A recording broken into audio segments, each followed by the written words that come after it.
It is the most wonderful time of the year, and that time of the year is Whiskey Advent Calendar time. So, yeah, so I am back again today. Day number 12.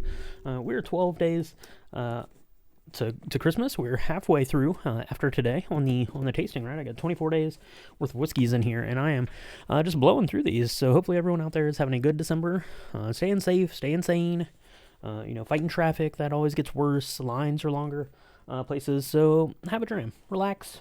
Enjoy yourself. And today we're going to PDX, which I think is Phoenix. I could totally be wrong about that. I don't know for sure.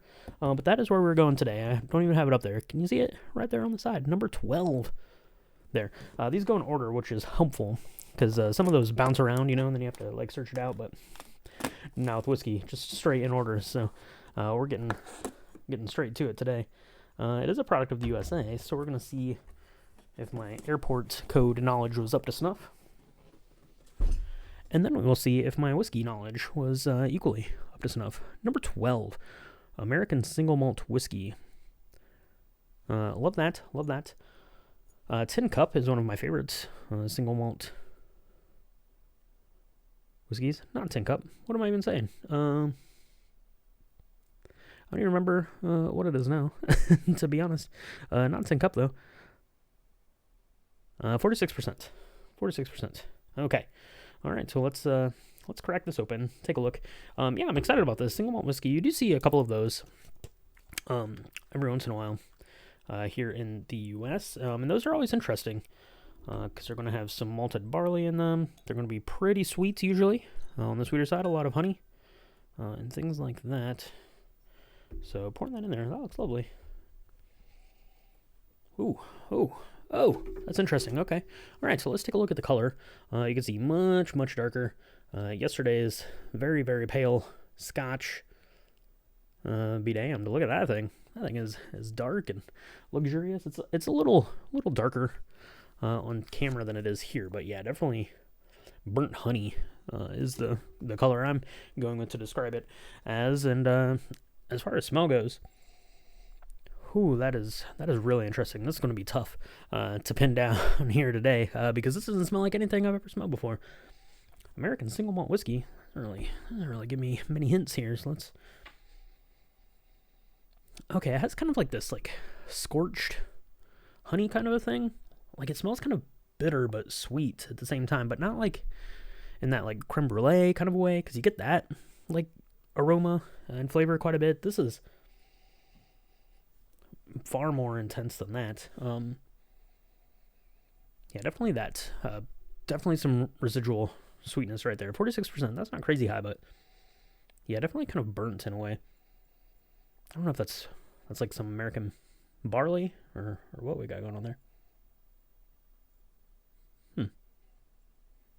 Maybe a little bit of candied fruit in there, like dark, like stone fruit, like candied cherry or candy plum, something like that.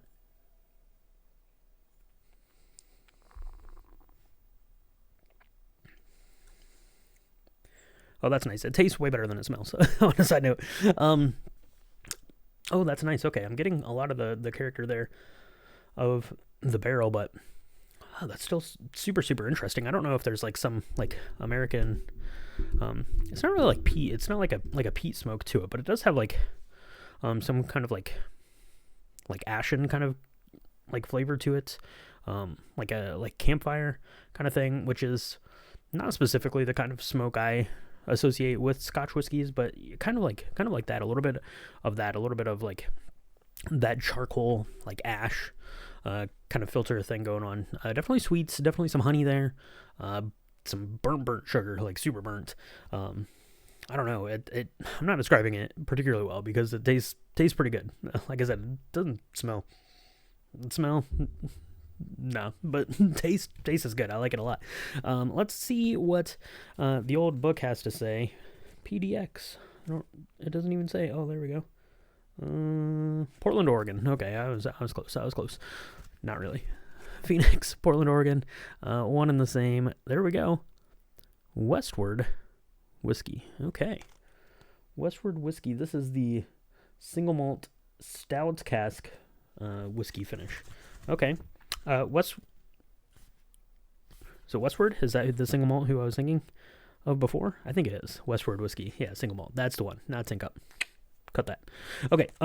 Yeah, City's Pioneering. Okay, so this is really good. I really do like the Westward single malt whiskey. On a side note, this smells unlike that at all.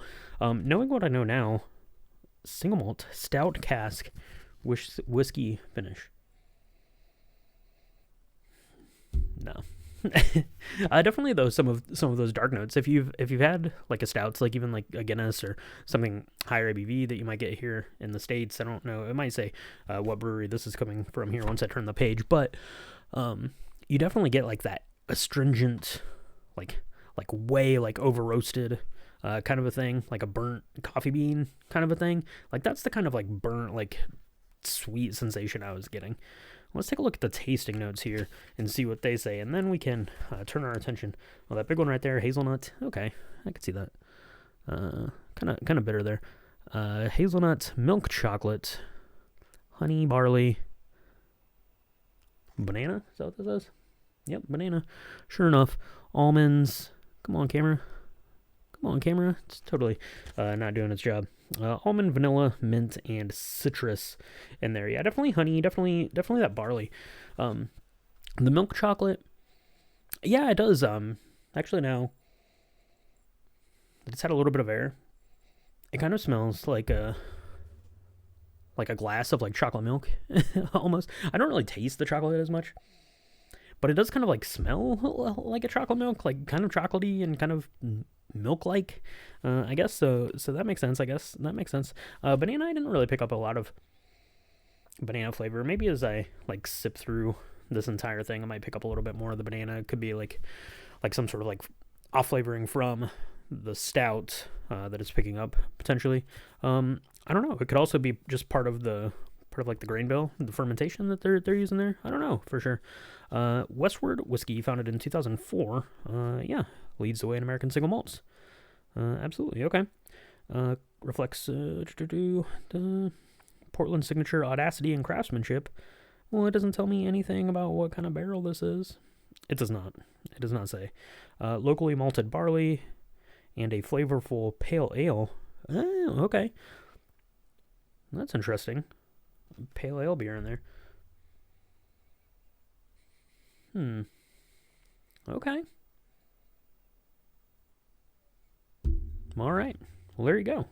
In 20 years, the pinnacle of American whiskey. That's what it says. I don't know. But let me know if you know anything about Westward Whiskey and why PDX is the airport code for Portland, because I totally bungled that. But yeah, this is nice. Like I said, the smell is not great, especially kind of right off the bat. It's really interesting smelling. So, but definitely worth checking out, because the flavor wise, it was really nice. I'm excited to try the rest of that and see what I think. Drop me a comment down below if you've ever had this or any of the other Westward distilling stuff. We can have a chat about what we think about this one. But this is pretty interesting. The only other stout cask thing I've ever had is the Jameson stout cask, which is really, really nice. I like that one quite a bit. So yeah, definitely interested in checking this one out, getting into it a little bit more. And yeah, hopefully you guys drop me some comments, let me know what you think about it, and let me know what you're drinking, what you're watching, all that stuff. And check out drinkthemovies.com for more information on the podcast. So that was it. Day 12. We'll be back tomorrow with day 13. We're over the halfway mark now, officially. So we're carrying over. So get all that shopping done, get your gifts and your food ordered and sorted, all that stuff, and we'll talk to you soon. Cheers.